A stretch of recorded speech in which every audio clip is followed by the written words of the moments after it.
ரஷ்யாவின் அடுத்த அரக்கன் தயாராக இருக்கிறான் ஏவுகணையை கண்டுபிடித்துள்ளது. ரஷ்யா தனது புதிய மூலோபாய ஏவுகணையாகிய 9M730 புரேவெஸ்னிக்கை நாட்டோ குறியீடு SSC-X9 ஸ்கைஃபால் வெற்றிகரமாக சோதித்ததாக அறிவித்துள்ளது. இது ஒரு அணுசக்தி உந்திவிசையால் இயங்கும் குரூஸ் ஏவுகணை என்பதால் வழக்கமான எரிபொருள் ஏவுகணைகளைப் போலல்லாமல் கிட்டத்தட்ட வரம்பற்ற வீச்சையும் யூகிக்க முடியாத விமான பாதையையும் கொண்டுள்ளது.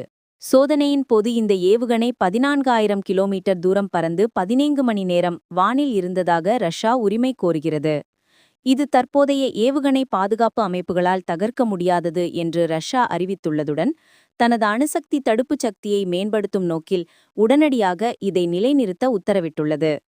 இருப்பினும் இந்த சோதனை கூற்றுகள் இன்னும் சுயாதீனமாக உறுதிப்படுத்தப்படவில்லை என்பதாலும் அணுசக்தி மூலம் இயங்கும் ஆயுதம் விபத்துக்குள்ளாகும் போது ஏற்படும் சுற்றுச்சூழல் மற்றும் பாதுகாப்பு அபாயங்கள் இருப்பதாலும் அதன் உண்மையான செயல்பாட்டு நம்பகத்தன்மை குறித்த கேள்விகள் நிலவுகின்றன. Like, comment, and subscribe.